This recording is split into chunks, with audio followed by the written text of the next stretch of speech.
Welcome to Finding Your HR Advocacy Voice, the podcast where policy meets people strategy.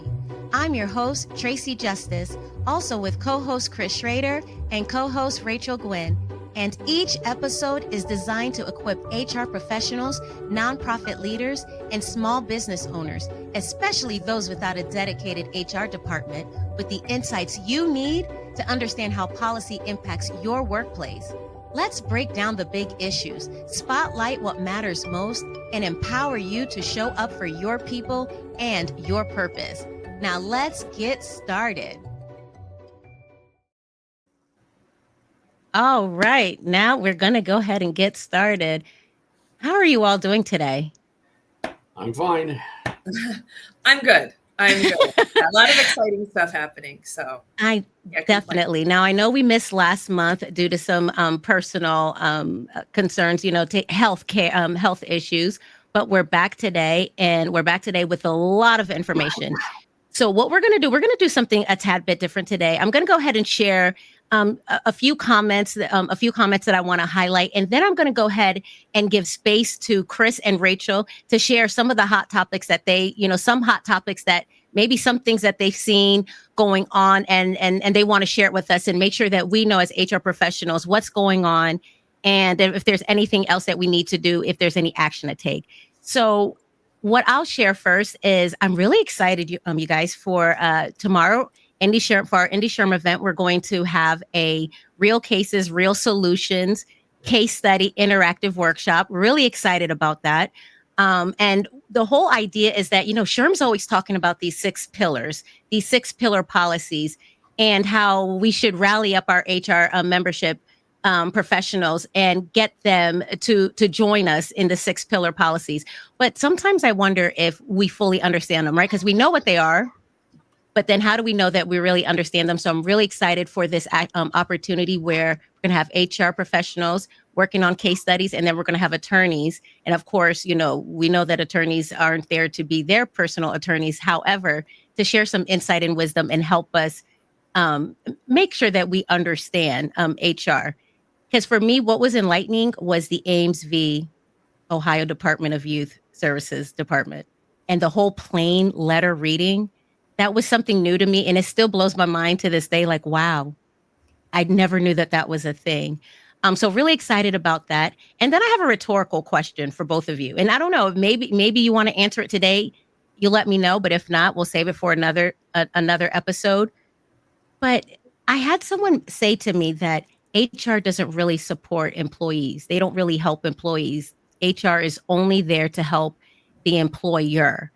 And I think that with all of these different things that are happening, right? These different court cases, I think that sometimes, people might look at HR and say, well, maybe HR isn't really here for us. What are do you have any comments to that HR isn't really here to support the employees? They're here to support the employers. Chris? Yeah. So, well, if you went on YouTube and you look them up, there are I'd say about 3 or 4 highly prolific employee side lawyers in California that just pound the drum on it nonstop. This one dude, I swear to God, he's got like 1,000 hours of content out there. And this is his mantra is always the same thing. HR is not your friend. Don't tell them anything. Don't share anything. They're only there to hurt you. They're never there to help you. They will turn on you in a minute. They'll knife you in the back. I mean, just really virulent stuff. I'm sitting there thinking, how do you exactly fill out your FMLA paperwork? But okay. But anyway, there is a real mantra around that, right? And I've always said that HR, and I had a lot of different roles. HR was the last thing I came to, right? I started out in operations. I was in accounting. I was in sales. I was in business management. HR is the last thing I did. And I came to it out of mergers and acquisitions because that was when I realized that human capital was a strategic differentiator in success. That if you had enough cash, you could acquire the same systems as your competitor. You could acquire people, could market the same as your competitor, but your people could only be in one place at one time. And so whoever strategically arranged those human capital assets would win. Right? And that's what mergers and acquisitions taught me. And so I went to HR. The problem with it is this, as I see it. In order for HR to be effective, there is a duality to it. So on one side, you have to represent the employer, right? Because you've got policies and practices and rules and all this other stuff. And so you're kind of like the arbiter of that, if you will. And then on the other side, you also have to advocate for the employees. But here's the rub. If you advocate for the employees too strongly, the management will say, well, I didn't realize I hired a union boss. You're not. If you advocate for the management, then they'll just say you're a management tool, and now you got all kinds of ER problems. And it is the only job out of all of them I performed. When I was in sales, all I had to do was bring in revenue. Nobody ever said, hey, Chris, do these other 5 things. It was just go get money. When I was in accounting, now analyze it right, account for the money, tell us where things are. Business management was just business management, right? It wasn't until I got into HR that I'm like, I'm walking a damn tightrope. And that's why I love it, because it's so hard. Because you can't, if you slip to one side or the other, you become ineffective. I agree. I love that. And I agree with all of those points. I was going to say, it's both. You are both advocating for the employee and the business, and that is so difficult. And that's why it's such a specialized field and such a unique role. And I often help my clients conduct interviews, and people that are interviewing for HR positions very frequently start with, I want to help people. And part of me thinks, God love you. Oh, I know. That's so cute. That's so sweet. Oh my goodness. Yes. Oh, keep that alive as long as you can. Yes. But the truth is you can still help people while protecting the company. Absolutely. And so, finding that balance is very hard though. And I think that it takes a very unique personality for someone who can do it well, because one thing they don't teach enough, in my opinion, and Chris, maybe you do teach this, is how to deal with conflict. And so many people who come into the role that want to help people don't know how to be the bad guy. And they far too many don't. Yeah. And so if your goal is to help people, but you also have to be a disciplinarian, then you've got an internal conflict that's going to be very difficult for you to manage. So and when I do trainings to my corporate clients, and I work with mid-level management a lot, I often find, and I tell my clients, look, if you're going to promote from within, that's wonderful. It's a wonderful thing to do, but do not put someone in a role of leadership and expect them to have all the tools to succeed, because if you didn't develop them. Yeah, if a great employee does not mean that they are a great leader. And it goes back very often to that conflict issue, because they've been working for 20 years on the line with all these people who they golf with. Their kids have grown up together. And now you're asking them to implement discipline and uphold company policy. And that's really hard to do. So give them the tools, train them. Yeah, especially when you have personal relationships. Maybe you came up through the ranks together. Those are very, very difficult situations where you've got past relationship ties that now are kind of in conflict. Those are hard. To me, it comes down to how you help people, right? So I try to help people be successful. I'll give you a real example. What I always used to do in meetings where an employee this was last chance stuff. They were on probation. We laid out all the elements of it, super specific. You do these things to satisfaction, you're gone. We've done everything we can up to now. And the employees would always look for HR to shield them from that, right? Mm-hmm. And I said, look, I built this to give you a path to success. Okay, so let's be clear. If I wanted you fired, if your manager wanted you fired, this would not be discussion. This would not be discussion. You have an opportunity. The real question is what you do with it.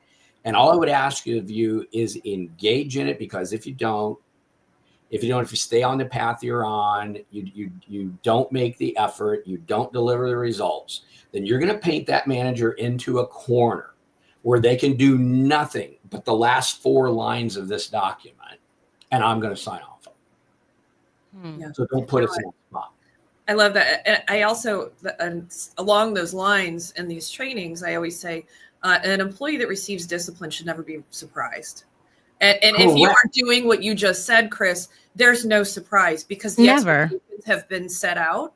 But more often than not, companies aren't properly following their policies. And then when they decide to implement them or terminate, it is a surprise and they may have a 1,000 emails about how terrible this person is, but they never sat down and had those important conversations with that individual. No, because they wanted to avoid conflict, because they didn't want to bring it up. And I've seen it time and time again. This is where I usually got cracked on the most by managers, and sometimes where I had VPs, I had to back down. Because I want to term this person. I'm like, okay, show me all the times you warned them about this. Show me all these other things. And they'd always say, well, they know what they're doing. So they're a mind reader. Yeah. How is that supposed to happen? So what you have, and I believe this very strongly, what every manager has a responsibility to do is put their people in a position to succeed, because you've been getting assets by the organization that are very costly. And you're supposed to be getting superior output out of that, because we're looking for a certain freaking profit margin. And if you're not delivering that, I'm looking at you. I'm looking at you. Yeah. And you walk me through how this is best practice management. So what we're going to do now is start back at the beginning, and the VPs would come in and say, you know it, and I know it, and all this other stuff. And I said, it's not what I know, it's what I can defend. And I always tell my students, Schrader's cardinal rule of HR management: don't walk your company into a case a third-year law student could win. Yeah. You said what third-year law student? A third-year law student who's not even a lawyer, hasn't passed the bar. Oh, okay. So, okay, I get what you're saying. But and the reason why I'm even bringing this conversation up is that when we think about advocacy, these would be the same skills, right? Like advocacy within the workplace, being able to advocate for the employee rights. Now, sometimes HR professionals aren't in a position where they can assume that authority or assume it with confidence, right? And so then I can see the same thing happening when we say, okay, let's advocate, to the government. If you have a hard time advocating within the office, are you going to, there, and Rachel can attest to this because she is an advocate. So most people absolutely are terrible at self-advocating. There's a small handful that are, but most everybody else can't self-advocate to save their lives. And if somebody doesn't advocate for them, it won't happen. Now, they could be right, it could be correct, something's going to be fixed. And I was the one that took on that measure of advocacy at that time. I had to be an advocate for the voiceless. Now, it had to be right. It had to be correct. This had to be an issue for the company to deal with, right? But simply because they couldn't bring themselves not to be silent on the matter, for me, did not mean there wasn't a business issue to be addressed. So you still took, you were able to, you knew what you needed to stand on, and you were able to just, build that business case around that and do that. So, absolutely. It was a business case. It wasn't I'm trying to help this person, or she's struggling, or it's me. I'm like, this is wildly ineffective. Yeah. I think HR professionals, and I have one person in mind right now that I've been working with closely, struggle the most when they walk into an environment where you don't have uniform policies, practices, and procedures. And that's when you come into allegations of favoritism, discrimination, all of that. And so, and that's really hard to correct too, because if you come in and now you're implementing these, you're the heavy hand, and people don't feel like you're helping them when in reality you are. You're laying down those expectations. Those write-ups shouldn't be a surprise, so and over time it will prove itself. But I did an unemployment hearing once for a client. I was representing the company, and they had a 12-point system, and this person had 18 points. Well, they lost the unemployment hearing because the ALJ said, how were they to know at 18 they were going to get fired because you didn't follow your own policy? Yeah. And you obviated your own policy. There's daylight between your practice and it. Yeah, they said, well, we really liked him. We wanted to give him more chances. Okay, well, now here we are. Now here you are. So, what I try to tell my students around these things, this is where I think HR gets it really bad, because every every HR practitioner that practices for like 10 or 15 years and does enough ER stuff thinks they're kind of a lawyer. I think you've run into these before, Rachel. Well, yeah, I think I'd kind of feel like, I tell my students, you're going to have to master enough of it, because if you go to your boss and say, I got to call a lawyer for every little thing, they're going to say, well, then I'll pay them and get rid of you. You know what I mean? So you got to at least have a baseline knowledge so that you know when you call the lawyer. So you know when you call the lawyer. I love that. And another great point. Okay, go ahead. Yeah. And so what I tell them is 99% of your conflicts in HR, so HR management, HR employees too, but especially HR management comes to you and says they want to do something. Now, this is the most preposterous, risk-laden proposal you have ever heard in your life. Okay. And every fiber in your body wants to say no and then spend the next 10 minutes proving how damn smart you are and how dumb they are. Right? Because you're on my ground, you're on my property. This is where I have it all over you. And management resents it to death. Because being right is not the issue. So what I say all the time is, you want to avoid saying no until the last possible minute. You need to persuade and guide. So what I used to do all the time when I heard the absolutely preposterous thing, I let them finish and talk, and I didn't frown, I didn't shake my head, I didn't do anything. And I always said, that sounds interesting. You seem very excited. Would you be interested in alternatives to achieve that with less risk? And they always said, yeah. And then I proceeded to completely unwind. No, I really like that. I really like that. Because if you cannot be a partner, you can't be partner. You'll never be able to navigate the cross currents, because that's what the employee and the management stuff is. It's a cross current. I heard a lot of good stuff here. And you gotta be perceptive about current switch. No, but I really love that. So what I'm hearing is that as HR professionals, really, I feel like this acumen of building your acumen in government affairs is sort of an advantage or an edge, right? Because now you don't always have to call the lawyer for every situation, because as you're following some of the things that are happening, you'll get to know when it's a right time to reach out to the attorney. And then you'll understand where it's about building that business case and probably doing some more research and figuring out how you can, the words you use, persuade and guide and partner up with that C-suite, with the leader, and, make them feel like it's really making sure you're getting their buy-in, right? Like, I love that. I love that. I'm going to give myself a little shout out right here, because yes. I think it's really important who your lawyer is too, and that the lawyers you're working with understand your organization, take the time to get to know you, and know this field really well. Because I have clients that will, when they come to me as a new client, they're afraid to call because they think they're going to get a 3-page memo, right? And all of that stuff. And I'm like, no. Here's my cell number. I'd rather you call me. Let's talk through it 5-10 minutes and knock it out before you've got a real problem down the road.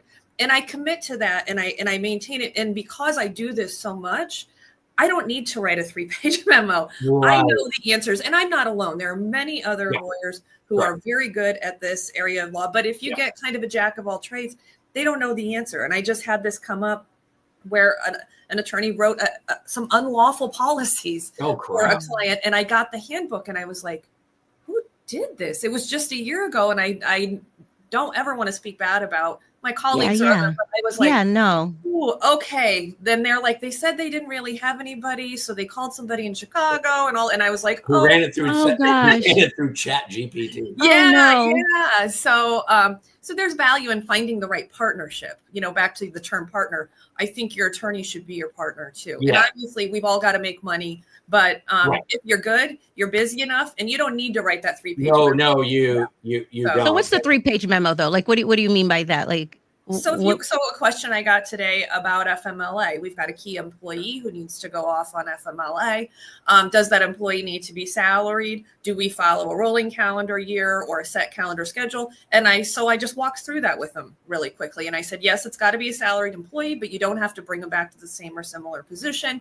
And it's up to you. If you need to figure out what your system currently is or establish one with respect to it can be rolling calendar, it can be set. And they were like, oh, okay, thanks. Yeah.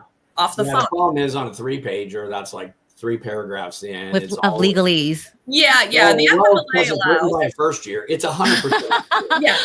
Okay. It's 100% accurate. Okay. Really. That's not the issue. Yeah. Most people don't know how read the law. I got stone lucky when I first moved to DC because I lived in a group house. All of us came from IU.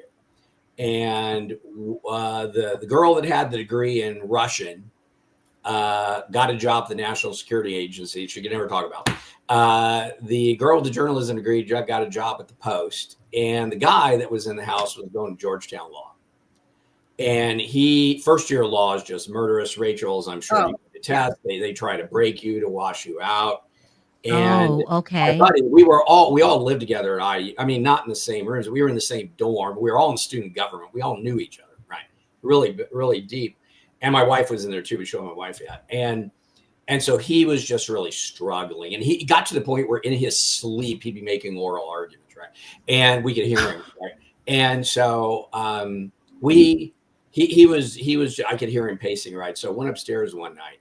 And I said, what the hell's going on? And he said, this just makes no sense. I cannot understand it. This shit argues against itself every inch of the way. I'm like, okay, what's the topic? And he says, consideration, which Rachel's, is a weird thing. Yeah, you're laughing. Consideration? Yeah, consideration. We won't go into it now. But anyway. Okay. You know, boy. Laughing immediately. I'm going to be a lawyer after this. So anyway. Go to law school after this. Let me see if I can help. Now, at the time, and I don't know what it was like when you went, Rachel, but at the time, Georgetown was still doing Socratic method, like paper chase stuff. So you knew when you get called on. And there was also random stuff that happened. And he was stone cold terrified of the guy that taught. I mean, absolutely like shaking his shoes, terrified of this curmudgeon-y professor. And so he just way over prepared. I mean, just disproportionately, right? Mm-hmm. Prepared for this class. And I'm like, well, no, have a crack at it. I mean, I don't know crap I can read. So we start going, I start reading it. And I'm like, yeah, it's a little bit confusing, but these are like the 3 main things in it. And it's got dependencies. These are variables. And so depending upon what's going on, it goes this way or it goes that way. I don't think you have to get really deep into it, but just, it seems to me, these are the triggers. And so I leave and I go, and the next day he comes back and he said, will you be my study partner? I'm like, dude, I am not in law school. I'm in law school. So I vicariously went to first year law at Georgetown against my will. Nice. Yeah. Consideration is tricky until you get into practice, and it does. Yes. And then it makes sense. But in the abstract, I had to read it like 3 times and I'm like, I think they made this up. I just think somebody invented this to make it hard, right? But you're right, it does make sense in reading, but yeah. Yeah. So yeah. So well, let's have Rachel. So we'll move along. Yeah. So I was thinking that maybe we'll start with the space. Well, because I haven't heard of it, but I think you said SpaceX. Yes. Right, Rachel? Yeah. Okay. So I figure we'll jump into that, and then after that, then we'll talk about the government shutdown, because I know a lot of HR professionals probably have a lot of questions and want to know, what does this really mean in the bigger scheme of things? So let's go with you, Rachel, first. Okay, yeah, great. And just before I get started on that, I want to hit on the Kim Davis case that was seeking to overturn Bostock v. Clayton, which is the case that legalized gay marriage. And the Supreme Court refused to hear that case, upholding Bostock. And I think for HR professionals, what they need to know about that is if the Supreme Court had taken it up, there was a likelihood they were going to overturn. Mm-hmm. And what did that then mean for Obergefell, right? Which is the case that recognizes under Title VII, sexual orientation, gender preference, and all of those things that in the LGBTQ plus community that are still currently protected under Title VII, regardless of the EEOC guidance right now. So I think that is all going to remain in place, at least for now, because I do think the two are tied, and it appears that the Supreme Court does not have an appetite to overturn either of those decisions. That was my feeling, because they offered no comment. It was just like, nope. Yeah. So, and there was not obligated to, but they. Yeah, and Chris, you made the point earlier. There was a panel or something that Justice Alito was on, and the question came up, and they never talk about cases that are currently in front of them, but he said that he was going to respect our stare decisis, and essentially that means the rules that the court has already established, old case law, and that he finds that very important. What kind of was his response? And so that led people to believe that they were not going to take it up, and that is ultimately which practically every other person nominated for the court has said for like 15 years or whatever. Yeah. So, and I think it makes sense to clarify what you said a little bit ago. You said, so that even though the EEOC has their guidance, the LGBTQ community is still protected by Title VII. So HR professionals need to understand that, right? Like, really understand that. Sure. Yeah, because if they don't investigate, they're going to have to issue a right to sue letter based on the complaint. And now it's all running. So you got to remember, the EEOC's backlog is years long. They issue so many right to sue letters. It's not even funny. So you can, the only impact that has right now, that guidance has, is on the investigation process itself, to Chris's point. So they just issue the notice of right to sue, and that means that the person making the allegations can just go straight to court as soon as they get that letter. So they can lawyer up, and they can get a court. Yep. And do what they need to do. Yep. So does that mean that they can sue under Title VII, or they're suing? Sure. Yeah. Oh, so there's so the right to sue allows you to sue under Title VII. Okay. When the EEOC was created, they were worried from the beginning that what if this goes off the hook, right? And so they specifically built in this whole right to sue concept so that justice would not be denied simply because the government couldn't process fast enough. So that was the logic at the time when the EEOC was created by executive order back in 1973. I think that was on my last exam. You'd think I know, but anyway, there's so much information you pack inside your head. That's where that comes from, Tracy.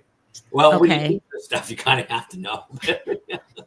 Okay, so with regard to SpaceX, it's shocking to me. I was actually in a round of labor negotiations, and the union president, not their national representative, but the union president also didn't know about this case. The media hasn't given it a lot of attention. I have my feelings as to why, but the reality is that the legitimacy of both the NLRB and likely the NLRA are under attack. And we may no longer have unions in the private sector. Very soon. Yeah. And I do tell. Yeah, I will tell. So little background, and this is coming from the decision. This decision is from the Fifth Circuit. And there's a conflicting decision from the Ninth Circuit, not surprising, which means this is likely going to go up to the Supreme Court. Yeah, right. And there's already some indicators that the Supreme Court is going to favor the Fifth Circuit based on some other comments that have already been made in other decisions. But so the NLRB, and they usually favor the Fifth Circuit. Yeah, there's that. In recent days, that seems to be So by way of background, the NLRB was created in 1935. To administer and enforce the National Labor Relations Act. And the NLRB relies heavily on administrative adjudication. So they have a two-part process. They have ALJs that hear cases. And by even going back a little further, if you are an employee and you feel as though your rights have been violated under the National Labor Relations Act, terms and conditions of your employment, that can look like a lot of things. I won't get into it too much, but you can file a charge with the NLRB. The NLRB will receive the charge. They will investigate the same way that the EEOC investigates claims. But unlike the EEOC, the NLRB has a different process. They have a board that is made up of 5 members. They have a general counsel. The board is appointed by the president, and the general counsel and the board are both appointed by the president. However, General counsel can be replaced by each president. The board serves terms, and they are not to be replaced absent removed by neglect of duty, malfeasance in office, Right. but for no other cause. Right. Okay. And So then- the only role is. Unless their term Okay. expires, then the president can reappoint. Okay. And then the ALJs can only be removed for good cause. So they have. So the ALJs, if a charge is found to have merit or not, and the other party wants to challenge it, they can go in front of the ALJ and have a hearing. And then the ALJ makes a decision. If either side doesn't like the decision, which is typical, then the board will hear it. And you have to have a full board in order, well, a quorum. So 3 of 5 to hear it. And then they will make a decision. Now, in January of 25, when there was a whole lot going on with respect to all of these boards, we saw this with the EEOC as well. A lot of movement. President Trump removed a woman by the name of Gwen Wilcox. She was a Democrat. She was appointed by a Democrat president, and she had not done anything wrong that would meet the standards. I mean, and there wasn't really a challenge to that. I think it was understood Trump didn't want a Democrat there, so he removed her. Mm-hmm. Correct. So while this is all happening, Elon Musk through SpaceX is growing his operations, and there was a charge in process that was filed. So in March, Elon said that, well, actually it was, there was another challenger that questioned whether the president had the right to remove Wilcox. I think Wilcox herself has brought a claim. Yes. SpaceX comes in and sues and says that the NLRB's policies are unconstitutional as it relates to this appointment process. The president should have the full authority to do this. And the Fifth Circuit took it up and affirmed what the lower court said, which is we agree. We agree that there should not be this good cause or necessity of malfeasance. And so basically, we will allow the Supreme Court to make the decision, because around the same time, the Ninth Circuit came out with their decision. So the long-term implications of this are pretty substantial, because if that process itself is unconstitutional, what else is unconstitutional, possibly about the NLRA? And I had found some articles. I was doing this kind of last minute, but the court said that employers have made their case in between compliance and constitutionality, holding again that the process by which these people are removed is unconstitutional, and that the president should have more power than he currently does. And they go out of their way to separate the NLRB from the FTC, because similar challenges have been brought to the FTC and upheld. And so they said, we view these organizations as completely different. And as they should. I think they are. Okay. Why as they should, just for clarification? Well, the FTC is not viewed typically as a political body. No, that's right. Politically Okay. motivated. Yeah. And the NLRB is typically known as a politically, because of union, not from union. the very beginning. I mean, it was from the very beginning. It was set up that way.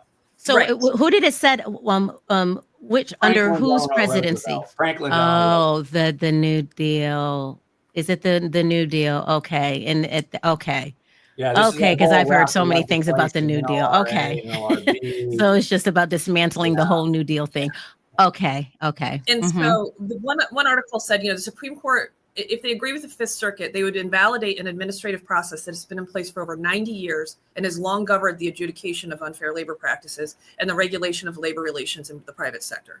And then there is a lot of discussion online about what the fallout from this will be. And this, it says it will likely direct the allegedly unconstitutional portion of the NLRA, while the rest of it may remain intact. But if you have what I see happening is if ultimately the board is just dismantled, which may be the case, because what they don't want is, if President Trump isn't elected, immediately they're going to replace them with all Democrats, right? And then we're going to be in this. And then it's just silly at that point, right? Because this is not the first time that's been proposed. This is like the 80th time that's been proposed. For a long time, arguments have made that back when the NLRB was created, the federal court system was not nearly as robust as it is today in terms of numbers and judges and, all that other stuff. And they didn't want to pitch this all to judges at the time. They created this thing because these ALJs that Rachel's talking about are not full-blown judges. And I can tell you from personal experience. Okay, not full-blown judges. These people vary widely in terms of competency and capability. Am I correct? Oh, it varies. It varies. Across the board, whether you're at unemployment. Unemployment. Well, yeah, I was even leaving them off the hook. But it's a box of chocolates for sure. And so as a result, you can have uneven experiences. But Rachel, I have a question for you. Because I need to connect the dots for me. Okay. As I heard it, and I'm assuming I heard it wrong. That's where I'll say. So as I heard it, it seems to be an argument about appointment authority. It is. Okay. So connect the dot for me. How does that then connect to possibly invalidating everything? He just appoints no one? Well, the appointment authority is statutory through the NLRA. Yeah, that's what I thought. Right? So they dismantle. You got to put somebody up there. Yeah. Yeah. So if they dismantle that, I think that it would be my opinion if I'm him, and I'm not, and he surprises me all the time, but that it would be best to dismantle it and manage it more like the EEOC, taking away the teeth that that the NLRB currently has. Does it eventually completely dismantle the NLRA? I don't know, but I can tell you that it feels like a slippery slope to me. And because this is a chip, and I think that there's, in the AFL-CIO participated in this. They wrote an amicus. Yeah. And I'll be interested to see whether the Teamsters weigh in, because the Teamsters, were big supporters of Trump. And there are a lot of union people that supported him. And so it will be very interesting to see how they react when the Supreme Court, assuming it does, and whether they see the ultimate threat of the elimination of the NLRA, which is something Elon Musk has been very open about. We don't need unions anymore. Where honestly, I thought you were going to go with that. It was going to eliminate the right to unionize for public workers, because that was not in the law. No, but for private. I know. That's where I thought you were going to go, because that was the one thing that wasn't in the law. The other stuff was baked in from the beginning. Yeah, right. No, but Trump has also been open about wanting to eliminate federal unions, and the public unions, with the exception. There are no, to my understanding, at least in the state of Indiana, there's the only way a union can organize as for fire, police is through permission of the local government. Oh, absolutely correct. Because they're in public. Yeah, the public safety people have the hardest time organizing, right? For obvious reasons. But, why do public safety people? Well, because so much is at risk to the public. Lives lost in fires, lives lost from police not policing. The seminal moment of what really broke the back of public safety unionization in the U.S., and it didn't really revive until the 1970s, was Calvin Coolidge, president but not yet, governor of Massachusetts. And the Boston police go on strike, and the whole town just goes to hell. And so he orders them back, and they say, no, we're not going to go. And he called out the Union Guard and kicked in doors and dragged their butts to the police station and said, do your job or we'll just plug you.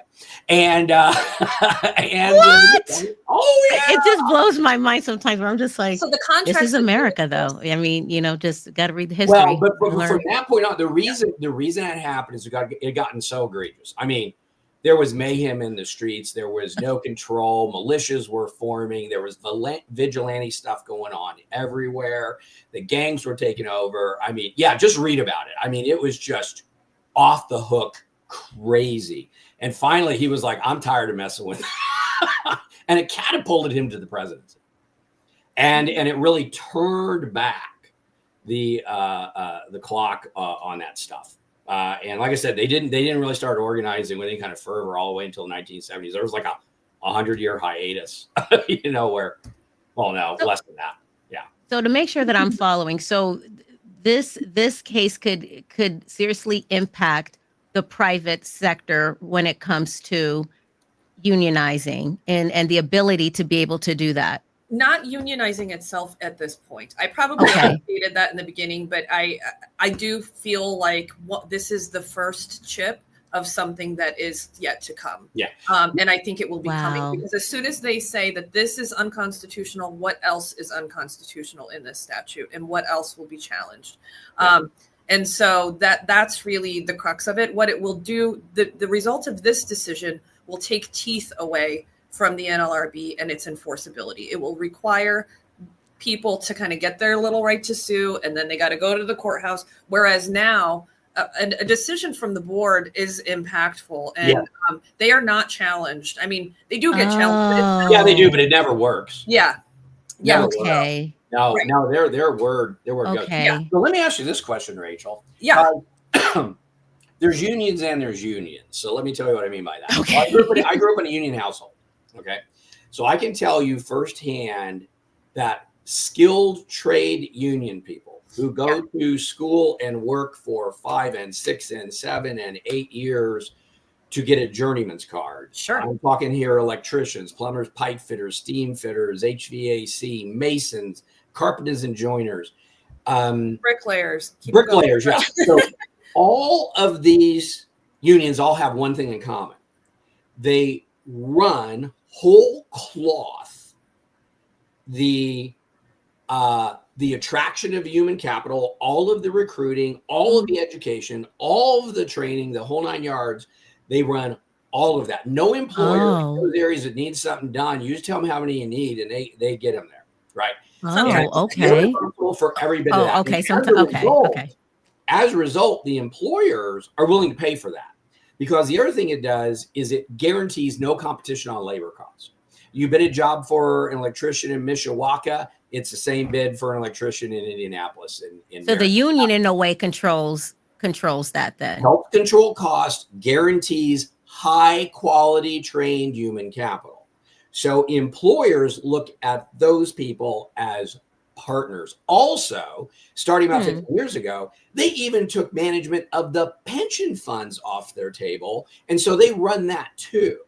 So I'm going to push back a little, Chris, because I have a client with this. So I do both sides. I've got a client with a charge pending in front of the NLRB, and then I have a bunch of clients that are union. Most of my clients that have a union, and some are construction, so we deal with that, would give anything to be rid of them. And because that's what I heard too. And they say they cost too much. Yeah, construction's a little different because it's all kinds of labor commingled. I was a common laborer on most job sites, and I was treated like dirt. So I know what you're talking about. Yeah. But like I've got one in particular who just went through another audit. They have zero say so in it. They have to pay for the audit. And they had hired some other people that were non-union to do some work that the audit decided should have been done by these union people, even though the union rarely actually provides because there's such a worker shortage. And they can't keep up. They can't keep up. Yeah. And so then they get sued. And then there's so there is a lot of, I'm not giving my personal opinion on any of this, but that is what I hear from my clients. There's a lot of frustration. I could see that with the unions, frustration with the unions, and that's what and that's what I was hearing. Again, in most of these employers' heads, what I'm paying you for is skilled labor. I agree to this labor cost. We agree to all these things because you're going to hold up your end. Now, the reason I bring that up is one thing I've also learned about those union workers is they do not particularly think much of union workers who join someplace and say, I get to put on a jacket and I'm a union member now, just by virtue of going to work at a company. It's like, you don't have any skill, chief. That's why I said there's unions and then there's unions. Here's my point. Let's say it went that way. I wonder how many companies would be willing to take on the brotherhood. I mean, where are they going to find the people to train? Where are they going to? I mean, my God, that is so intertwined. And really, I'm trying to think of the different clients that I have, and and I think it depends on the union. Like I would say, and some of them obviously are a lot more specialized. So when you're dealing with the electricians union, for example, correct, IBW, they're managing the Google project, and those are all my uncles and cousins. That's why I know. Okay, no, I mean that's a really, I think my personal, I'm also biased. My son-in-law's there, but a very valuable union that does the unique training. I think when you get into some worth every penny. Yeah, some of the bricklayers, some of the cement masons, and that's not to say what they do is not skilled, but I think it's a lot easier to train someone to do that work by company X as opposed to sending someone through electrician journeyman college. It is, but as a guy who was a mason's helper, it's a long time before they actually put you in charge of a wall, because you get it drilled into you. I used to hear this all the time. I'm off by a 16th of an inch and somebody's going to die. Yeah, down the line, somebody's going to die. And so I'm sorry. No, will the perception of employees be that maybe they're starting not to care about employee rights? Like, as these things happen, I'm not saying that's, but perspective, like optics. Doesn't it kind of feel or look that way? Or maybe not feel, because but maybe look. So AI is part of this. So here to answer your question, Tracy, here's what I think is going on. The employers are fine with the employees who show up every day, deliver results, aren't a pain in the ass to manage, highly capable, engaged in what they're doing, just really cool people to work with. And if they could get rid of the people that aren't like that and do it with AI, they'd do it tomorrow. And with that kind of goes it sure would be easier for me to work directly with Rachel one-to-one and find a way to make her happy. And I would exert myself to some great degree to make Rachel happy. You know what I mean? And this other person over here, why would I do that? I would blow that salary schedule down. I'll give you an example of where I think, I don't know about how the employees feel, but there are situations where I think unions, I know there are situations where unions have taken things too far, because I've also represented employees versus union. And I have advocated for unions. So I come at this without seeing the whole very on the of fence about, I had a client, an employer, where an employee broke a rule and it resulted in millions of dollars of damage and the death of someone. And we fired the employee, and the union forced us to arbitration because for that policy violation, we hadn't typically fired people. Right. And they thought it should be the violation and not the result. Right. Even though this was the biggest catastrophe in this organization since the beginning of the organization. We won. Yeah, I was just going to say, you don't get to pretend it didn't happen. But those are the kind of things I think when I'm talking to people are really far one way or the other, where it's really hard to wrap your mind around how someone could in good faith think that was okay. Because if we put that employee back and that same thing happens again and someone else dies, what do we tell negligence? Right? Well, you're going to get sued for negligence. That's exactly. Oh, of course. At that point, First off, in my mind, you got no defense. I mean, you're just going to get right. So that's the kind of thing. Also, one of my exes had started working a union job and they told him, slow down, you're working too hard, you're retired now. That happened to me. I got told to slow down on a job because I was working faster than the contract called for. Yeah. And they said, that's interesting, right? Like it's like, oh, but then they said you're supposed to work to standard, right? I mean, we negotiated this. This is what it is. They weren't upset about me showing them up or stuff like this. It's like, we guaranteed this productivity. Calm down. Obligated to deliver it. So just cool it. Wow. Cool jet, Sparky. Yeah. And so it's hard to reconcile that with but on the same hand, when I look at the concept of the union and the purpose, I completely agree, support what they've done historically for workers across our country. They cannot be thanked enough for the weekend, for overtime pay, for safety, protocols. So, but it's kind of, are we tipping? Are we, is there a way to pull back? Can we find a common ground in it? Yeah. The problem with the unions is they never figured out how to manage success. And so they're stuck pretending it's 1932 every day.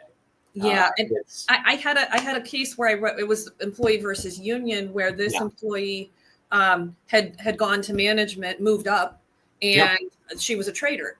And so they ripped her hair out. They put photos of her in the bathroom, and they were urinating on them.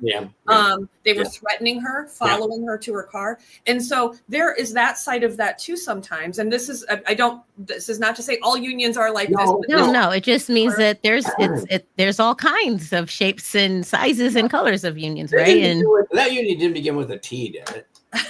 It didn't, but it's funny you mentioned that.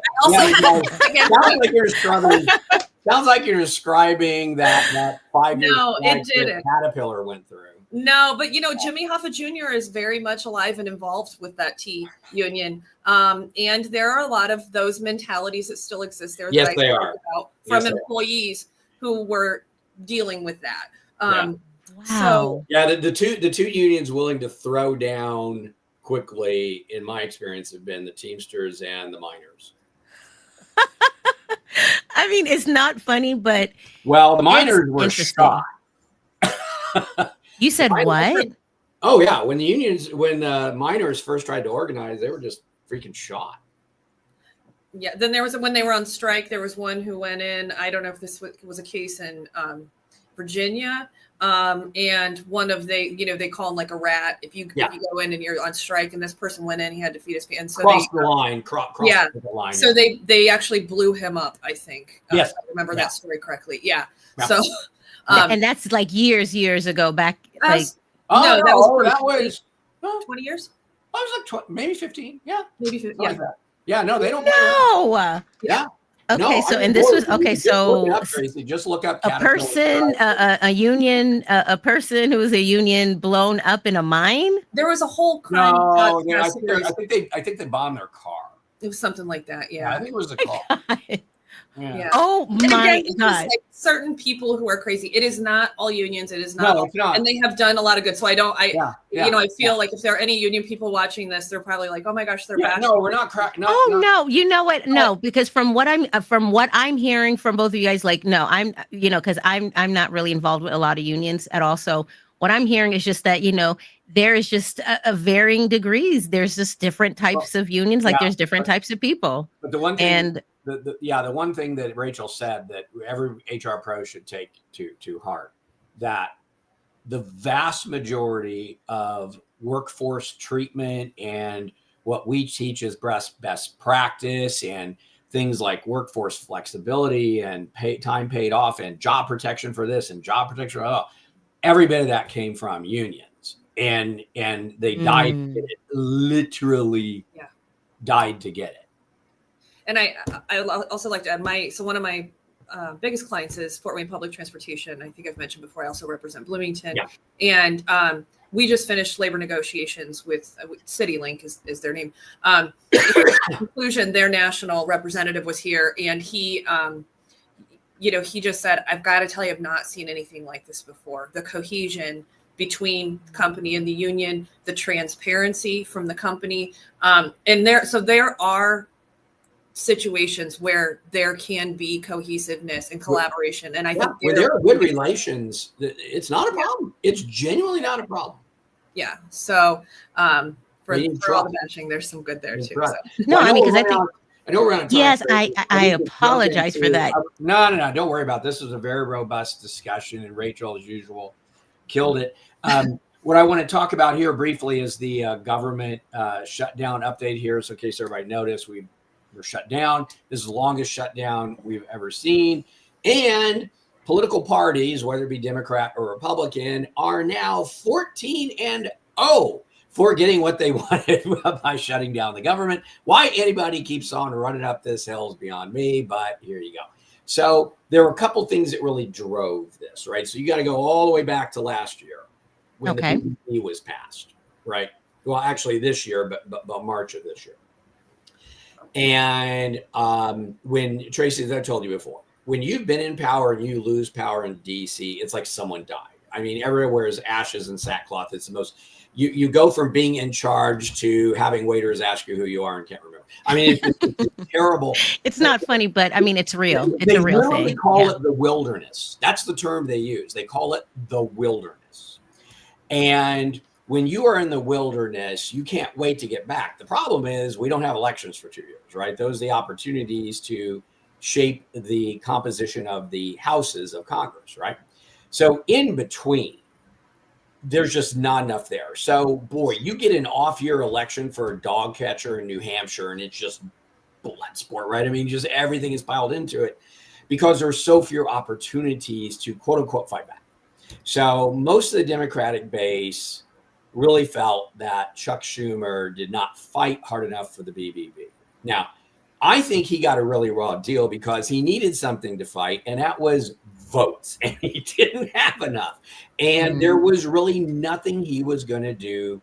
He could not do anything to stop it. He just couldn't. And so he was just excoriated for that. And then, he's up for election next year. And then Alexandria Ocasio-Cortez opined she might want to be senator. And he just absolutely lost his mind, right? And so everybody knows this date is coming, right? Because we no longer do budgets like normal people. We just pass these spending resolutions that last like about 6 months and just have a knife fight every 6 months, right? And so that was coming here. So the spending resolution was ended, and the government can't just spend money. There's got to be authorization for it, right? And so it was set to sunset. Everybody on the planet knew this. Everybody, right? So on September 19, a full month and change before it's going to turn into a pumpkin, the House of Representatives passed a clean CR on a party line vote.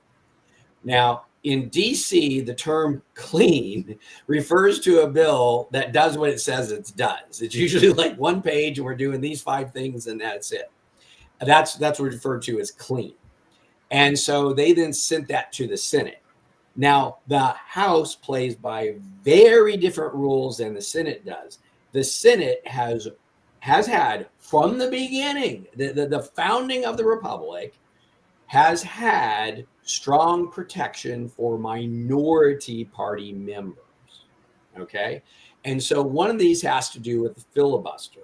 So in order to get, if the other side, if the minority side that doesn't have the votes to stop it wants to oppose it, then they can invoke what's called cloture. And once cloture is invoked, then 60 votes is needed to be able to have permission to move the legislation to the floor.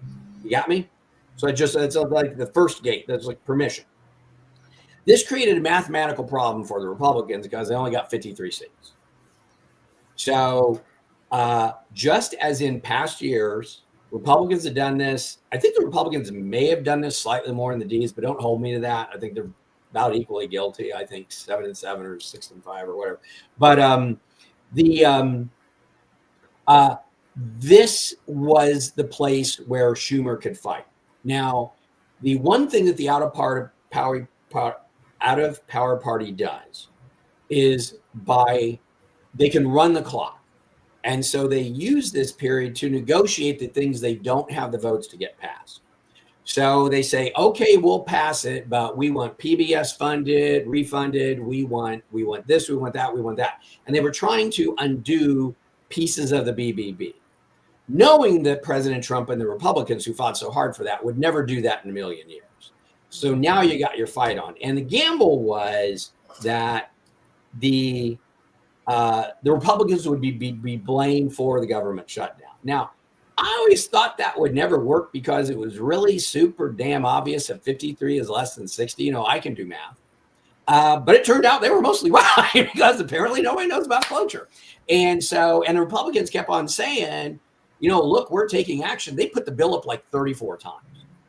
They put the bill up 34 times knowing it was going to get voted down because they want to be able in November when they're running to say, we tried to open the government 34 times and these wouldn't let us. Here's all the dates we voted. Here's everything we did. Here's the votes, the whole 9 yards. We tried. Them the votes. Give us more votes and all this stuff in. Right? That's going to be their argument. So the trick and what Schumer was trying to do was hold his caucus together until the pain became so maximum that Trump would have to yield, right? Now, I think the fatal flaw in this logic was the baseline assumption that President Trump was troubled in any way, shape, or form with the federal government being shut down. And he demonstrated every day that he didn't care by not, right? And so it kept on turning up, Then the SNAP stuff hit, right? And that was all because of the, help me here, Rachel, USDA. And I know she's about to head out at 5. Okay, does USDA do SNAP? I'm sorry? Does USDA administer SNAP? I think that's right. Okay. So SNAP started running out. If you need to leave, Rachel, that's fine. Yeah, I because I know do. she's had a Thank you hard so stop. much, guys. Okay, thank you so much for joining us. All right. So SNAP starts running out of money. Okay. Now, the thing you have to remember about food security in the U.S. or the food support we do, we've got like 3 different programs. And so SNAP is the last one. That's like pull this emergency lever, right? You have to be pretty poor to qualify for SNAP. So, but the problem was SNAP didn't have any authorization. So they were running out of money, and there is this pool of money that's like sitting there in case of emergency that the USDA can use to pay for SNAP. Okay. The problem was USDA lawyer said, according to the way Congress wrote that for us, that is like, economic upheaval. Like people are in the streets starving by the thousands. This is like depression level hunger, right? Oh, and they're saying we're not there yet. Well, what they said was, that's not what's going on. What's going on is these people are fighting in a sandbox for no damn good reason, and that doesn't reach the threshold. So the USDA lawyer said, "This, you guys not be able to get a bill done is not that kind of emergency, because if they use that money for that, it's got to be replenished, right?" So, So he's like, "No, right?" So now this goes on DEFCON 4, and then so the government workers can't work, Congress shuts down, or the House shuts down. The airline traffic controllers, everybody, right? This all starts going. And I really genuinely think that both sides thought the other would blink and didn't. And then what happened on Monday, and I did not know this till today. I had no idea it happened. So on Monday, 7 Democrat senators crossed the line and voted for cloture, which then allowed a deal to be struck. So I just found out today that those same 7 people went to Schumer at the very beginning and said, for the love of God, don't do this. This is just going to lead down a rabbit hole. We're just going to disrupt people's lives for no damn good reason. And we don't have the votes to get any of this done. Let's live to fight another day. Just keep the government open. Just keep the government open. They were telling them, don't do the filibuster. They were like, don't do it. And he said, I'm doing it. Now, a big piece of this is because he's afraid of getting primaried by Alexandria Ocasio-Cortez, who is going to primary him anyway and beat him like a drum if he shows up. Right. Yeah, I heard her speech with Bernie Sanders. Like he finally, like 1 minute before the polls opened in New York, he endorsed Mondami for mayor. Did you see that? No. His endorsement, he recorded it. It looked like a hostage video, I swear to God. But anyway, so Schumer. Well, you feel like he was forced to do it? It looked like he was like reading something in front of him, and like somebody off camera had a gun to his head. That's what he did, a hostage video. So, goodness. Anyway, it was just, if you know anything about how Schumer talks and what he does, it was super wooden. No real emotion in it.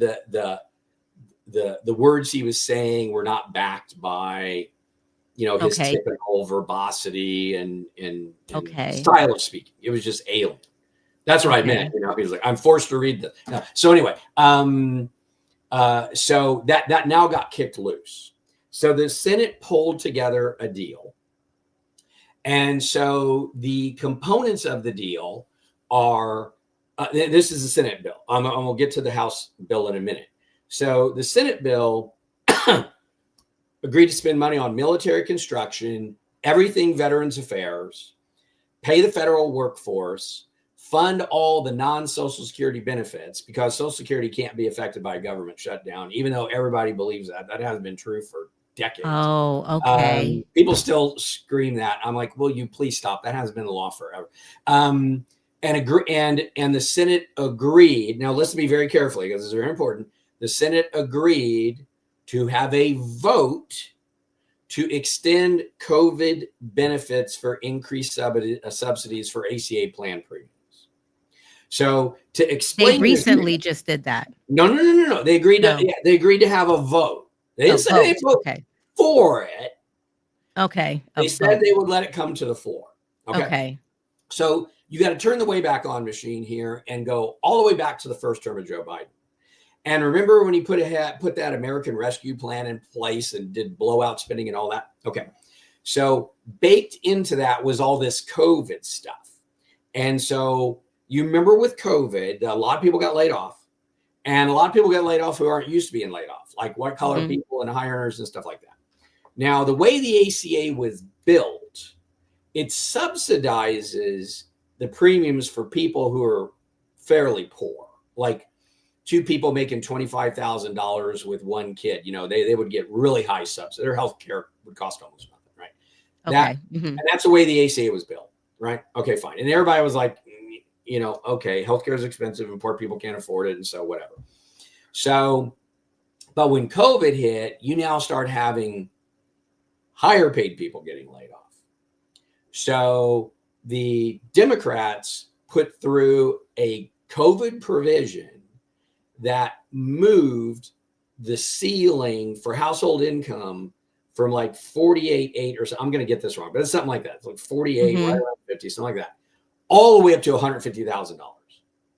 You could qualify for the subsidy all the way up to $150,000. Okay. Okay. And naturally, people piled in, right? Now, the Republicans refused to vote for that bill. There was not a single Republican that voted for that bill because they were like, look, COVID's almost over. We got a vaccine. This seems to be like spend a lot of money when we're halfway past the thing. And they also didn't like it that it had a 5-year sunset. Okay. Remember when we talked about sunsets before? Yes, and we're about there. Yeah, right. Exactly. So I just told you the history. Okay. So now we're rolling up to this. And on December 31st, all this stuff is going to turn into a pumpkin. And the subsidies for the ACA plans will revert back to where they were legally, where they were passed. Not up to that 150,000. No. It's going to go all the way back down. Right. Okay. All the way back to that. And that's the way the Democrats wrote the bill, and not a single Republican voted for it. Okay. So now here we are. So you saw it being ramped up that people are going to lose their health care and it will become unaffordable. You heard all that. Okay. And that's what it is in reference to, this COVID extension. It has nothing to do with how the law was designed. It's all about this COVID extension. Okay. And they're usually doing a terrible job on there because they're not making that clear to anybody. If they just said COVID extension, people would say, why are we still doing COVID stuff? I mean, I really think a lot of this would go away. I mean, I think a lot of us now, COVID is still out there, but it's not as big as it, it's a successful virus. Yeah. It's a successful virus, which means it is mutating to the level where it doesn't kill its host. When the common cold first hit Europe, millions of people died. And now you just go to CVS and pick something up. Yes. That's what I mean by a successful virus. Successful virus mutates so that it survives and it doesn't kill its host. Zika was an unsuccessful virus. It killed everybody it touched, and it died with them. That's why you heard about Zika. Remember Zika? And then it just I remember Zika. Yeah, I kill everybody. Kill everybody. That's a mosquito, right? No transmission. If your host dies, you do too. That's how that works. So, and I think that's why I think that this is important, because sometimes it is confusing when, especially if you just rely on just the news for consumption of what's happening. You got to remember, everybody's telling the side of the story from their perspective. Okay. So you flash to today. And so the Democrats were saying, we're going to die on this hill unless you put this ACA stuff in and extend it. And I think they wanted extended like 5 more years or 6 more years or whatever. They wanted to push it way out. We have to have this. We have to have this, and you're going to get blamed because all these people's rates are going to go up. And the Republicans were like, look, A, we never voted for the thing, and B, super rich. You want us to bail you out. Because we're going to tell everybody the reason it's going away is because you're the one that wrote the bill and you didn't even let us get in the House. You know, you didn't ask for our help. You didn't listen to us. You didn't do anything. You had the votes and you rammed it down our throats, and so fine. So you live with it. I mean, that's how the Republican caucus feels. They have no mercy. No mercy, because they just intend to hang it around the Democrats' neck. The Democrats are going to try to, of course, hang it around the Republicans' neck, and who knows where that goes. I don't really know. But anyway, that's the backstory behind the deal. And that is why the deal done in the Senate did not include extending those. All they promised was the Democrats would be allowed to vote. Okay. Okay. And what I expect to happen is all the Democrats will vote for it and all the Republicans will vote no, because they did the last time. They're not changing their votes. They hate it and then they hate it now. It's just nothing's any different. And then that will be that. So anyway, so that bill went to the House. Now here's where it gets a little hinky, because the way the Constitution is written, bills authorizing spending or raising revenue must originate in the lower house. Okay. Okay, because they're the only ones that have that authority. And that's the House. So they did this deal in the Senate and threw it to the House. And so what the House has got to do, and this is what I didn't know what would happen, because I was afraid the House was going to look at that and like, we didn't sign up for anything. We did our job. You guys, you're the guys who screwed this up. We didn't do a damn thing wrong, and now you want us to do this? Get out of here. I'm not going to do it. But they didn't do it. So they were negotiating today. So the bill, as I understand it, so the House Republicans did agree for a vote in the Senate. They did not agree to a vote in the House. So there's going to be a vote in the Senate, which I don't even know how that's going to work in real life. But anyway, they kept the military constructions, the veteran affairs, the federal workforce, the funding of non-Social Security benefits, all that other stuff. And they added enhanced security for members of Congress, because they've been getting death threats non-freaking stop since the election. Yeah, it's been crazy. Yeah. It's been crazy. Yeah. And so they're scared to death. And, President Trump, rightly so. There were 2 attempts on President Trump. You had some dude shoot Democratic lawmakers in Minnesota, which is kind of confusing because he was an appointee and a member of the Democrat governor's administration. Nobody ever solved that. And that case just disappeared right away. I have no idea what happened there. But nonetheless, these people were killed for political reasons. That's the main thing you should take away from that. And that's scary. Yeah. 100% killed for political reasons. And then Charlie Kirk was assassinated, and so everybody's feeling like, you can't have an opinion anymore. Just takes one person with a grudge. And social media, allows you to stand at arm's length and just say the most vile things. And I don't know if you knew this, but Kristi Noem, Marco Rubio, and Pete Hegseth moved all of their families to an undisclosed military base for protection. They left their houses. Oh. They live on a military base because they were just the CIA, the NSA. Everybody was like, you're gonna get shot at. Okay, you're flat out gonna get shot at, right? So, and that's PTSD for the family. I mean, for the kids. Oh, it is, for those that schools, and all sorts of stuff, and yeah. So wow. It's definitely a different world, right? So, the Senate is in agreement with the increased security protection because both the Senate Republicans and the Democrats wanted it. The only difference was the Republicans didn't want to spend the money. And now that the House is willing to spend the money, the Republicans are going to go, okay, you're the check writing people. So, I mean, just, okay, fine. So there should be a vote tonight, my latest intelligence is 8:30. Oh, okay. And so the minute that bill passes, they will race it over to the Senate, and the Senate will pass it, and then the government will Reopen. open 1 minute after that. Right. Will it be 45 days? Would today be 45th? So here's the thing. The spending authority only goes through January 31st. And that's what I thought. I thought it was just only for a short period of time for them to vote, and then they almost always are. Okay. They almost always are. And this is why I say all the time, for God's sakes, do a budget. Can you just do a budget? This dragging the American people through, because here's the thing, the American people, the way they look at this, and it really doesn't matter Republican or Democrat. I really genuinely think it does. Yeah, They look at this like I'm gonna agree. as wealthy, disconnected people, totally divorced from reality, having a mud fight in a sandbox for no one's benefit but their own. Mm-hmm. That's what it feels like. It feels like, and it just the American people, we don't matter. Just makes you want to fire them. So yeah, like fire them all. It really does. No, honestly, it does. Yeah, it really does.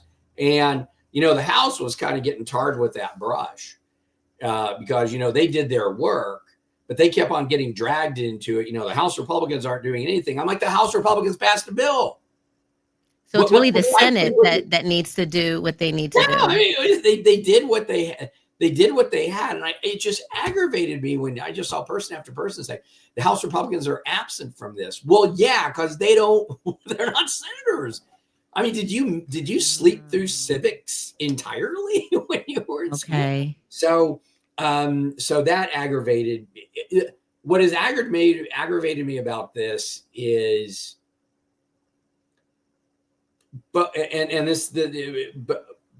both sides, it allows both sides to shade the story the way they want it.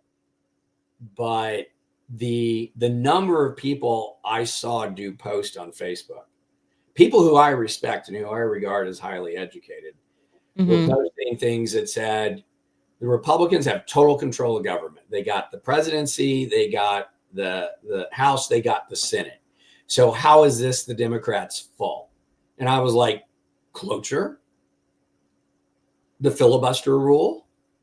I mean, now talk about the cloture real quick. So explain that a little, because of course I'm going to go research it. The way the filibuster works is, so if you're a minority party, right? So you don't have the votes, right? If there's something so distasteful, it's going to happen, right? You just can't.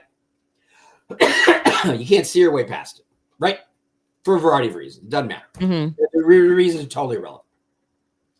Because the Senate protects minority rights, once you invoke that, then you've invoked it, and now a cloture vote has to be passed. Now, under normal circumstances with no cloture, the Democrats have 53 seats.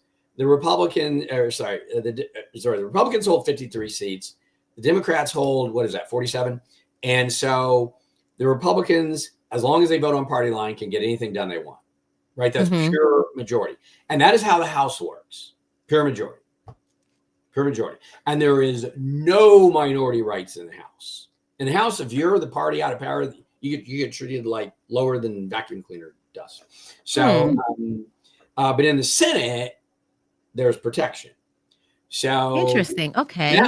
So in order to achieve cloture, you need 60 votes, right? Which is 2/3 of the Senate, right? The Senate's 2 senators for each state, 100 senators, and so you get the drift.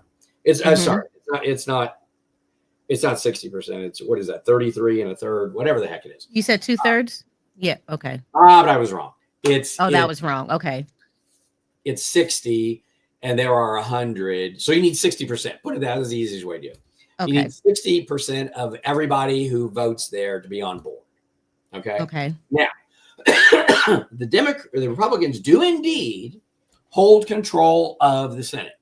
They hold the majority. They have 53, 3 more than the Ds. But 53 is less than 60. Mm-hmm. So in order to get that measure to the floor, they needed 7 Democrat senators to come over. Mm-hmm. And minority leader Schumer believed that he could extract things out of the Trump administration, despite that never having been done before in the history of this kind of maneuver. Apparently he thought he was going to pull it off. And so if they could make things miserable enough for Trump, he would cave. Because the Democrats call him Taco, They call him what? Taco. Taco? Yeah. Trump, like a taco. Yeah. Oh, okay. Trump always chickens out. Oh. So we call him Taco. Oh, funny. Okay. Now, I tend to look at it as the minute he figures out something isn't working, he changes gears. He has no hesitation. He has no hesitation. I've never seen a president pull a 180 and do something else instead. But that's how you work in business. CEO thinks an investment isn't panning out. We're not doing that anymore. Do something new. Mm-hmm. Not that we're going to do money after bad. Let's try something different. I'm not doing this. But anyway, that's what they call him. And so they thought they could pressure him enough to give in. And that's why I say, when you go into a negotiation, the party at the table that cannot afford to lose is in a subordinate position. Because I used to do negotiation. The party at the negotiating table, the party that cannot afford to lose, is in the weaker position. Oh, is in the weaker. Okay, I didn't catch the word. Because they have to have the deal, and the other side doesn't. Okay. And so when that's the case, get ready. They're just going to ram it right down your throat. So, and that's what I thought was inherently wrong with this. They thought that veterans screaming at Trump and poor people, not being to eat, and all this other stuff Trump just would not be able to take that and just go. The interesting was I looked up Trump's approval rating, and his approval rating with the Republican base actually went up when the government shut down. The disapproval went up on the Democrat side. The Republican approval went up. They're like, yeah, do it. Do it for how long you have to do it. And whatever it takes. So that's interesting. So then the cloture then in this instance, so when someone posted. So 7 senators, right, came over. Right. So, here, let me get it. And these were the same people who went to Schumer at the very beginning and said, do not do this. Please, don't do this. For the love of God, do not do this. So the ringleader was John Fetterman from Pennsylvania. Oh, the guy that's bald and wears shorts all the time and hoodies. He was. He wears like this the sweatshirt, like a big guy. He's big. Okay. And the gym shorts. I do know who you're talking about. Yeah. So he was a ringleader of that. And and so with him was Catherine Cortez Masto from New Mexico. New Mexico, I don't know if you know this, but the federal government owns most of the land out west. The federal government does, not the states. Well, no, that's what I'm hearing you say. So the federal government owns a lot of New Mexico? Yeah, a buttload of it. They own most of it. So, and that's true all throughout the West, with the exception of Texas, which is entirely held privately. It's the only state in the country that doesn't have, the only thing the Texans ceded was military bases. And they sold them to the government. So there's land that we don't own here in the state of Indiana that belongs to the federal government? National forests. Oh, yeah. National forests. Oh, okay. So like the national parks. Indiana is an older state. You got to remember migration. It has been a state since 1816. People mostly own Indiana. We've been here for a long time. Oh, wow. Over 100 years, you kind of buy it up. You know what I mean? What? It is so funny because there's things that I don't even think about until all these conversations we have. And it's just like, oh my God, another rabbit hole to go down. Is when the federal government owns most of your land, what the federal government does matters a lot. And so a huge percentage of the New Mexican workforce is paid by the federal government. I mean, they work in New Mexico. These are New Mexicans. They're impacted by that. So Brutally, this is a state that could definitely. These are all the federal workers. These are the people at the national parks. These are the people on the Navajo reservations. I mean, it's just everywhere. The federal government is the largest employer in New Mexico by a mile. Right. So wow. Okay. So this makes it make sense a little bit more. Okay. So Catherine Cortez Masto wanted this done. Angus King. Now he's from Maine, but he's an independent. And independents are different cats because they just don't give a rip. And the independents run the roost in Maine. The Democrat Party in Maine and the Republican Party in Maine have fractional registration compared to the independents. Independents run the roost. Dick Durbin, Illinois. Durbin is not running for re-election. That's why he did it. Then both senators from New Hampshire, also with a ton of federal employment. Maggie Hassan and Jean Shaheen. And then Tim Kaine from Virginia. Tim Kaine's a senator from Virginia. And a huge percentage of the Virginia workforce works for the federal government because they have the lowest property taxes. So they all live on the other side of the Potomac and go to work in DC. Okay. Yeah. So that's where the federal workers live, in Maryland or Virginia. And if you don't like high taxes, you live in Virginia. And if you don't mind the taxes, you live in Maryland, right? Because Maryland taxes are more easy compared to Virginia, right? So I used to live in Maryland. I know. When I moved to Indiana, I got like a $5,000 raise just not paying Maryland taxes. Honest to God. Wow. So anyway, so those are the ones that crossed over, and that was enough to break it loose. Now, when they actually had to vote for the cloture, Schumer voted against it. Schumer voted to keep the government shut down. Yeah. And I think he's just terrified of Alexandria Ocasio-Cortez. And he rightfully should be, because she's going to just eat him alive in a primary.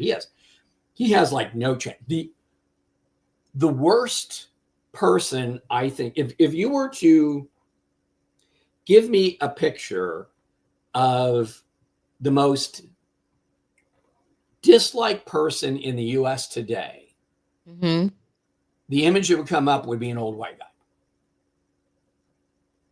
And you mean like Schumer, or you're just being general? Yeah. Oh, okay.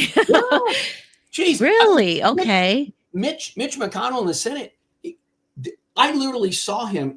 He's going down the hallway. He has to be supported by two guys on either side of him, take him down the hall, and he's dragging his feet. He belongs in a wheelchair. He can't walk. And they were literally just dragging him by his toes. It reminded me of Dianne Feinstein when they flew her back and put her in a wheelchair and sent her in the Senate. Oh, okay, Feinstein. Okay, yes. Grabbing her hand and like going bang, bang, bang. You know? I mean it's elder abuse. And he's going to be 80. He would be 82 when he finished the next term, if he finished it. And historically, the Democrats have really liked to hold on to people because these folks have controlled money. Right? They control massive amounts of money. And so that's why the average age of the Republicans and the Democrats in the House and the Senate, the Republicans are younger. Okay. Yes. Mostly because Republicans decide to punch out. They're like, I've done enough of this. I'm going to go make some money for a change. I'm out of here. That happens all the time in Indiana. They'll do like 3 or 4 hitches at the most. What's his name? In 8, Larry. Do you remember him? The heart surgeon, Larry Huckstead. I think. Oh, it's just terrible. I can't remember his name, but he did like 5 terms. And he was like, I'm done. He's going back to be a doctor for a little bit. I don't think Todd Young will run again. I kind of get that because I get his emails, updates. And I can tell how his emails are different from the other emails. And you can tell that he's last just time like, I talked to him, I just feel for him it's genuine public service. It's genuine public honestly, service. I feel the same way too. That it's just that's always just genuine public service. Even when he was in the House of Representatives, I mean, that was the pure vibe I got. Trey Hollingsworth was that way in the House in Indiana 9. He was the same way. Now, of course, he left a lot sooner. he left after 2 terms, but yeah, I just get the sense from Todd that he feels like he did his part. Is kind of how I look at it. And he seems to be inclusive to me, in my opinion. Very. Conservative yet inclusive of everyone. Wrong in principle on his vote, but he would listen to anybody. I get that veritably, ask probing questions. Never criticized an individual personally for a policy he didn't agree with. He never made it on him on an attack rate. That dude's a genuine throwback to 50 years ago, back when we had Tip O'Neill and those guys. They're a totally dead breed. It's different now for sure. Oh my God, it's different, and it just creates a different challenge for us in advocacy. I agree. The being able to read the room now is so much more important than it was. It used to be, what the caucus was going to do, all this other stuff. And now, I mean, I'm really glad that you're going to be going out in front of this and I'm going to be behind you cheering you on, because I don't know that it is so different from when I started. I mean, I understand it. I get it. I'll be able to help you be successful. There's none of that stuff, but it's so much harder. It is a lot different. I feel like right now it seems like this government affairs and understanding what's happening and being able to think critically and think strategically is the next move for HR professionals, because there's so much going on that you can't sit back and wait for someone. You kind of have to be. We're in the model of epochal change right now, and it's going to get way worse before it gets better, right? And the reason I say that is it's going down, but it's going to work its way back up. Okay, it will. It always does. Okay, it's a pendulum. But the point I'm going to make is that hopefully I'm alive. In June, we crossed a barrier we'd never crossed before in the history of the Republic. Well, that's not true. In the history of post-war U.S., post-World War II, this had never happened. From post-World War II until June of this year, the unemployment rate of recent college grads had never been higher than the general unemployment rate. It was always a lot lower. And for the first time, it came up higher. And I don't think that's a trend line that's going to change. I think we've crossed a path here. And where I'm going with this, and especially with AI, and this is where policies could be so important at the corporate level, because the government's going to be slow and late, and don't look for any help from the government for regulation. By the time they figure it out, it's too late. Your company's going to struggle, and you're going to have to learn how to advocate with your own company. But AI is coming on so fast and so furious. Nobody, and I mean nobody, has a handle on it. The number of companies that have a strategic point of view about how they're going to use it is like 3% of them. And everybody else is turning their employees loose to be cowboys, I guess. I mean, it's just, they're just kind of trying to figure it out on the fly. And the problem is that those are going to eliminate some number of jobs, and then they're going to eliminate another number of jobs. And as the AI improves in terms of quality and speed, and it will, then it starts digging into more jobs. Now, it's not going to wipe out every job, and I'm going to be living in some dystopian matrix. That's not what I'm talking about. I'm not one of those people. No, me either. But here's my point. And here's why I'm going with Mondami's election. When you look who voted for Mondami, okay, it was wealthy, college-educated, or underemployed females and males, divorced females, And the people who voted against him were small business owners and the working class. And those people came out like mad. And here's why. Here's our problem. And there's no way to get out of this. Easy. We have overproduced elites. You know what I mean by that? Overproduced elites? Elites. Elites. Okay. We have overproduced elites. Okay. So this has happened a couple times in history, and it always predates a violent revolution, unfortunately. Every time. You run into the problem when young elites, and it's always young elites, it's not older elites, because older elites made their money, got their security, paid off their homes. They are in hilltop fortresses. They are just above it all.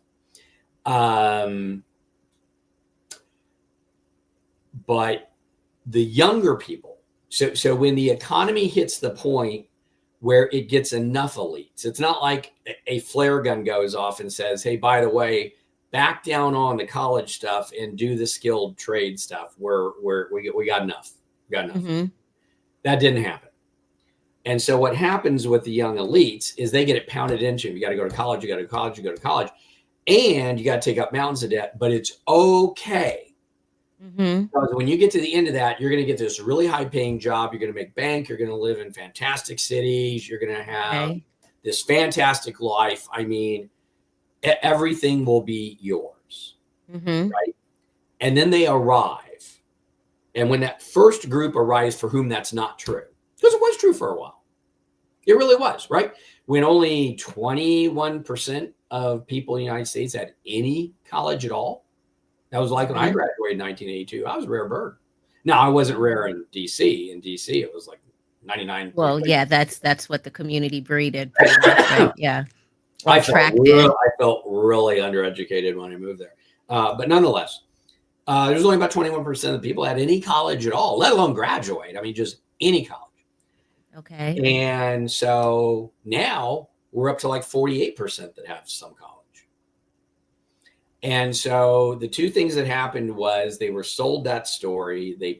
They played by the rules that their teachers told them, that the schools told them, that the newspapers told them, that the business leaders told them, that the Chamber of Commerce told them, that the church told them. I mean, you go down the line, and everybody told them the same story. And so now they arrive with a ton of debt and no way to pay it. But that debt starts becoming due the minute you graduate, like the next day, payment due, right?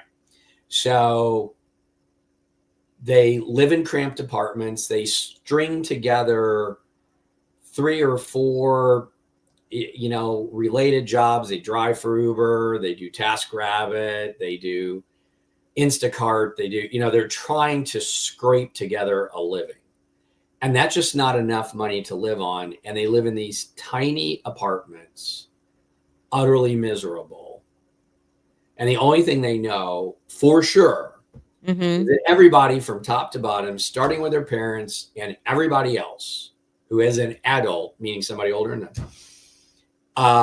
lied to them to their face. And now they see a system rigged against them where everybody else has theirs, and these bastards are pulling up the rope ladder behind them. And that totally makes sense, because you think about AI, I think the thing about AI is that a lot of people think that, you don't need to know anything else but AI, and, you have the advantage, where I think that people who have experience, and then you give those people with a lot of experience AI, sometimes, those are the people that can innovate the jobs, but the new people coming in, they can. What experience do they have? What AI is eliminating is the entry level jobs, and that's where and that's what it is. What do the newer people have coming in? How do you climb a ladder realistically where the first 3 rungs are sawed off? You reduce it to the people who can jump. That's true. It's Darwinian. It is Darwinian as hell. And I completely understand the sub 30-year-old people thinking that. I do not argue. When I hear that anger, when I hear that sent back, I defend none of it, right? I defend none of it. The fact of the matter is they got the education past the sell-by date and nobody told them. Nobody told them they couldn't be monetized. Nobody. Now, my kids went into different areas where they can monetize it, so they were sheltered. Plus, I knew being in debt is an absolute nightmare because that's how I grew up. So I paid for all my kids' college because I couldn't tie that millstone around their neck. I just couldn't do it. And so they're able to move ahead in life differently because of that. But we can't get out of this easily. And so then you have Mondami in New York saying, you were screwed. You people right here, my people, right? Because he's talking to people at his age. Okay. Right? And how old is he about? This guy's never worked a day in his life. I mean, other than being a New York counselor for like two years, his mom got him the job. I mean, just he's never never done an honest day's work in his entire life, for sure. But anyway, okay. But he's like, I feel your pain. You should be living better. You should have these things. So, don't spend your hard-earned, Uber-earned money on bus fares free. Don't spend your money getting on the subway to work free. Don't spend your hard-earned money on this or that free. So everything with him was just free. I'm just, the government's going to pay for everything.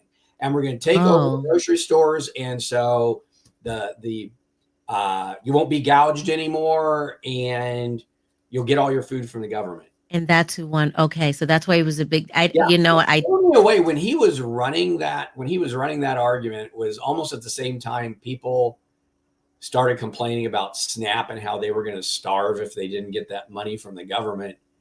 And the thought that came in my head was, is nobody connecting these dots? The government that can feed you also can starve you. And that's the power. And that's the power is nobody looking at both ends of this? But that is the point right there, that if you give, I know, but if you give the government so much power, then that means, to do well, that means, one day that same institution can be used to do bad, I know that's. So the problem with all those models is in reality, nothing is free. So in order to make something free, it has to be extracted from people who produce it at their loss. I have said many, many times when people have told me healthcare needs to be free, I'm like, okay, so who's going to operate on you? Well, surgeon. How are they going to get paid? Well, somebody's going to pay them. With what? From where? And how long are they going to work when they can't make the money that they need to make with all that mad skill? And just say no. No, I don't want to do that. I'll do something else in my life. Hyper successful people, the people who are brilliant, the people who have mad skills and talents, in other words, not me, those people will always be successful. No matter what on earth is going on, these people are going to be successful. My point is they have choices.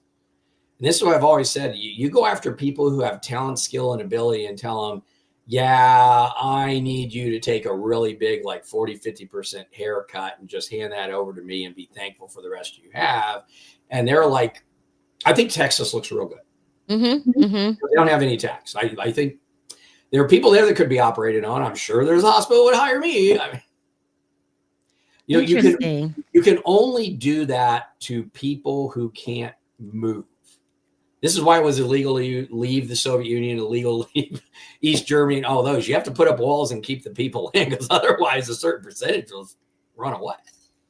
That's just really interesting. Yeah. So, I hadn't been watching the news, so I didn't. I mean, I saw that it was a big deal when he won, but the only reason I brought it up is because that election was actually wrapped up in the whole shutdown thing. I mean, the whole shutdown thing was Schumer just had a lot of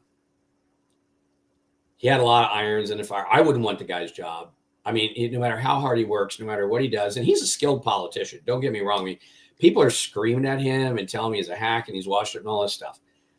Don't count me as one of those people. I don't believe that. He is playing the worst, absolute worst hand of cards you could possibly play. and he's trying to do it the best he can. And I defy anybody else play it better than him. Now, this shutdown was stupid. Stupid. It was stupid when McConnell did it. It was, like I said, the Republicans and Democrats made this mistake many times. And I think about the only way we'll break the parties of this is you gotta, when elections come up, you gotta fire the ringleaders. You gotta fire the people who thought this was a really good idea. You gotta fire Chuck Schumer. You gotta fire Elizabeth Warren. You gotta fire Bernie Sanders. All the bomb throwers. All those people. Fire them all. Fire them all. And say, does anybody else have an appetite for not doing their job? Anybody? Anybody else do it? Because that's what happened in Indiana. In Indiana, when the House Democrats left the state during the first vote for the right to work. Years ago or something. Yeah, They left the state and went to a hotel in Illinois. And there were enough of the Democrats that they denied the Republicans a quorum, so they couldn't even bring the bill up. They didn't have a quorum. Interesting. And so they could do that. And of course, the Democrats talked about why they did it and why they were principled about all this other stuff. So they made all their arguments. The problem was in Indiana, your average person saw them as kind of like refusing to go to work and do their job. That's how they kind of saw it. It was like, I go to work every single day and do things I don't like. What the heck is your problem? I mean, what makes you so freaking special? And so they did it. They ran out the string. And so the Republicans caved, took the bill out of the hopper, off the schedule, said we won't bring it up. And then they came back and did the rest of the session. Right. So the Republicans relented and they did it. And wow. Democrats claimed victory and, all sort of stuff. And in the next election, they got completely, utterly destroyed. And the Republicans took a supermajority in the House. They have never relented. Never looked back since then. So many of them got fired that if they ever leave again, it can't affect the quorum. Interesting. So in my point of view, the voters just said, okay, I'll fix your wagon. What's the number I got to have here? What's the number where you don't do your job and we still get stuff done? What's that number? Okay, that's your number. That's your interesting. And that was from the right to work. Okay, so I'm gonna. Yeah, that was right to work. If you look it up, you'll find it. Right. Indiana legislators, flee to Illinois or something like that. Mitch Daniels. It's a little funny, but Mitch Daniels. I mean, they do all these things. Well, we're like 47 minutes, like totally past. But great conversation. Well, we made it for last month. I mean, I learn more every time Rachel's on. My God, I learn more about ORB and those cases and the implications of all that. I mean, she is just such a gem addition to this program because I don't have any of her mad skills. So yeah. Well, that's why I think that's what makes us an interesting team to work with, right? Because we are all different in so many different ways, but yet we did bring different expertise and knowledge. That's right. That's right. I can talk about why the crazy stuff is happening and make it make sense, So. And I honestly, I do love the case law. Rachel has gotten me into researching more case law just to learn it for myself as well. So, I mean, this is an opportunity for us to help each other learn, but then also for our listeners to know that, you can start today. I hope people download this on LinkedIn. So, all right. And then I'm going to clip this up. So, yes. So thank you so much, Chris. I appreciate you sharing about the government shutdown, because I know that's really helpful. I know a lot of people are questioning what that is. And my biggest takeaway from that is I didn't realize that there are some states that have lots more of the federal workers. So I just thought it was just all DC. But to understand that it's pretty much spread out across the United States. And so that's why it's really impactful. It's way more impactful than what I really understood. It's a huge nightmare for like California and New York. I didn't realize that. Yeah, because 38% of the entire population in the United States that collects those benefits like SNAP and WIC and Section 8, all that safety net stuff, 38% of everybody in the United States who collects those benefits lives either in California or New York. And then everybody just loose change through the rest of the country. Chicago's got a bunch, Indy's got a bunch, then it goes to the metro centers, right? The metro centers, but everything in the interior of the country is really loose gravel. And so it was a huge problem for those representatives, although they held their positions. Not one single senator in California yielded. Not one single senator from New York yielded. I mean, even though their constituents were just about to really suffer, they did not cave. They did. You have to do what's right for your constituents, the people that put you in office. I mean, if they and I would argue in their defense that they believe they are. Yeah. Just as I would argue the 7 senators, Democrat senators who swung over to vote for. I would hope that because their constituents asked them to. I would argue that they made their vote based on self-same analysis. So it's the thing we need to remember in advocacy, the thing that we always need to remember. It is entirely possible, I would argue probable, for rational people of good intentions to disagree. There's nothing wrong with it. That's right. It doesn't have to be a knife fight. So anyway, okay, well, I got to bounce. I got work to do. So. All right. Thank you so much. Yeah. All right. See you guys until month. next month. That's right. Okay. All right. Bye.